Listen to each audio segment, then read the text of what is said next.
Welcome to the business interview here on France 24. I'm Markus Karlsson. Is there a growing appetite to invest in North Africa?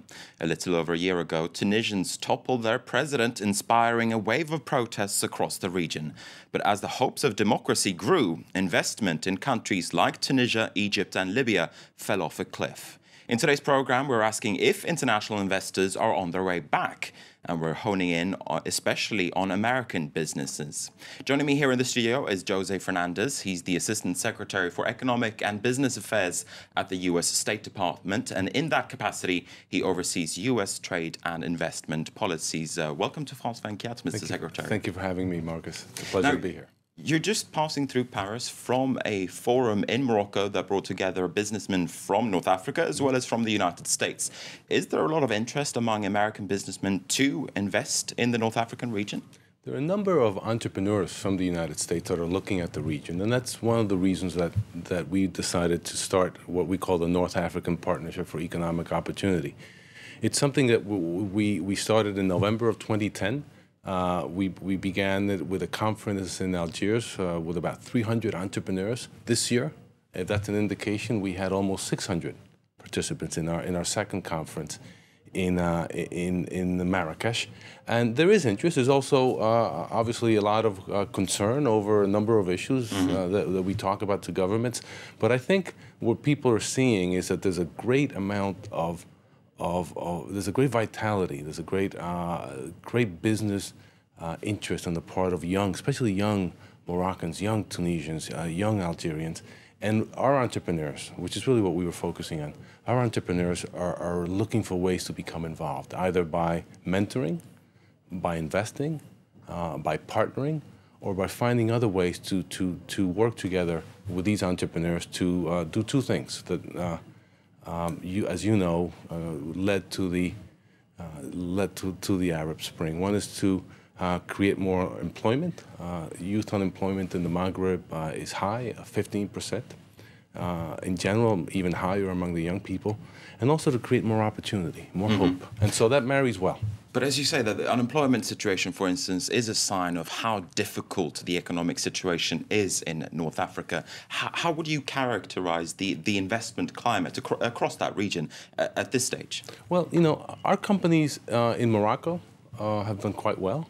We have a free trade agreement between the United States and Morocco, and we've had our trade has actually tripled since the signing of our FTA with Morocco.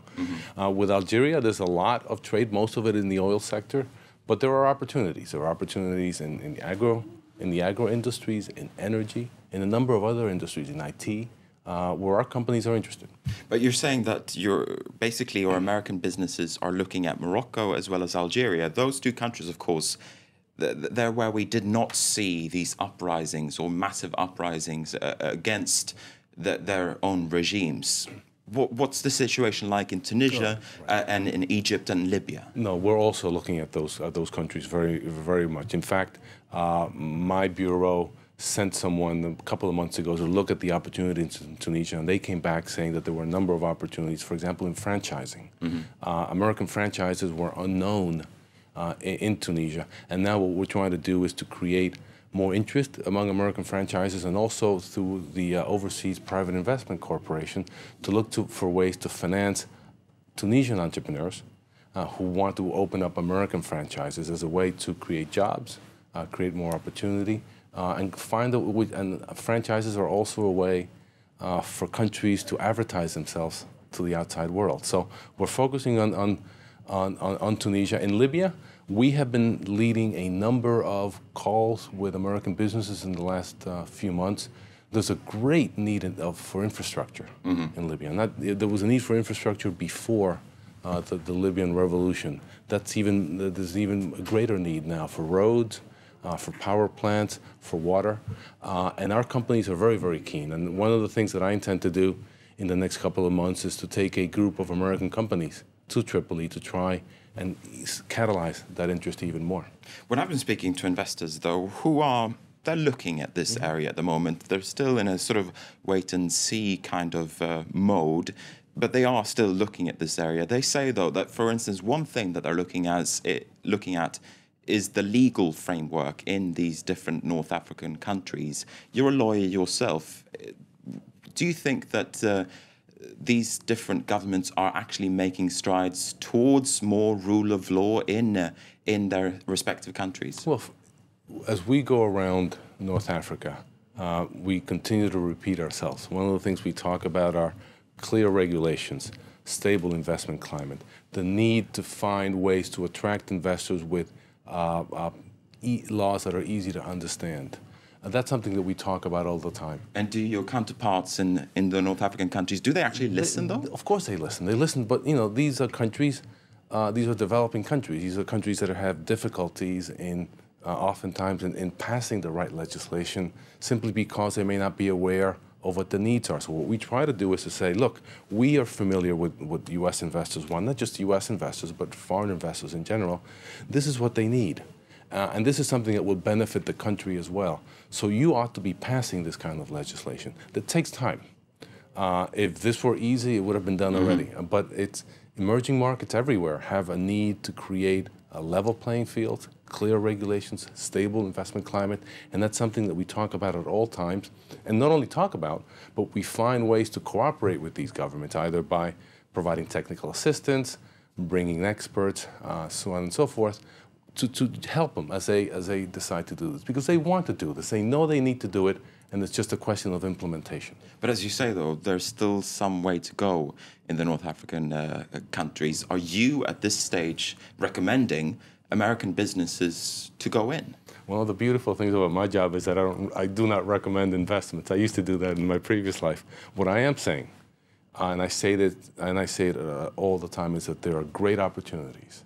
And oftentimes, in my experience, you've got to go in and at least look around. I can tell you right now that there is an opportunity in Libya for infrastructure companies. That's a no-brainer. The question is how are you going to take advantage of that opportunity? That's a harder question, but the opportunity exists.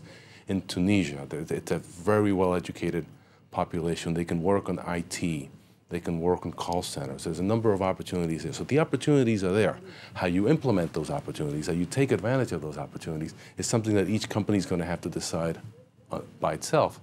But at the same time, they ought to be looking at those opportunities now.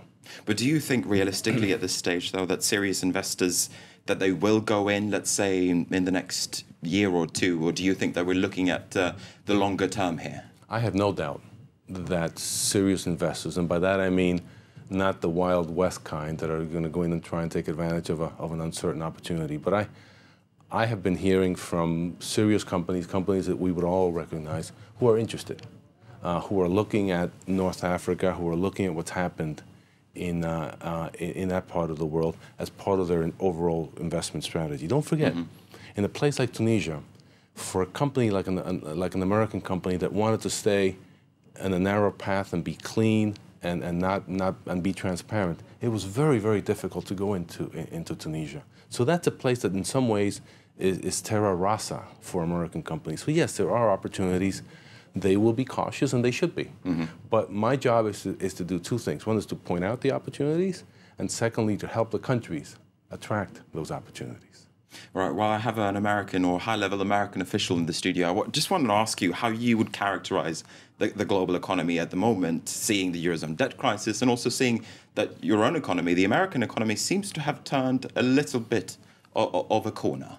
Well, the American economy, we've been working hard to create jobs, and every day we've been asked to wake up thinking about what do we do to create more jobs. We are not happy with with the pace of the recovery. We believe that we've turned a corner. We believe that if you look at the numbers, the unemployment rate has gone down. There's more jobs. I feel it in the business community. There's more confidence, but we're not there yet. We're not satisfied. We need to be able to do more, and we will not rest. And President Obama has made it clear that we cannot rest until we've turned the corner fully, and every American who wants a job can get a job.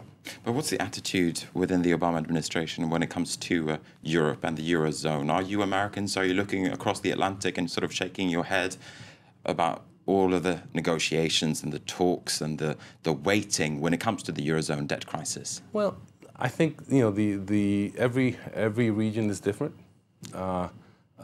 We believe that the Europeans have taken some very strong steps, some very decisive steps to try and stem the crisis. But are those steps going to be enough in your view? Well, I mean that's for each investor to decide. We believe that these have been difficult. Let's not minimize them. These have been difficult, and you know it obviously better than I do from being here.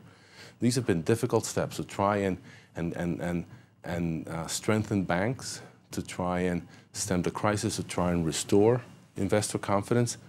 This is tough, but we believe that the Europeans have taken very strong steps to try and stem the bleeding. All right. Unfortunately, we have run out of time. Jose Fernandez from the U.S. State Department, thanks very much indeed for speaking to us here at France 24. Thanks for being here. And with that, we're going to wrap up the program as well. Thank you for watching France 24. And do stay with us. We have more news coming your way very, very soon.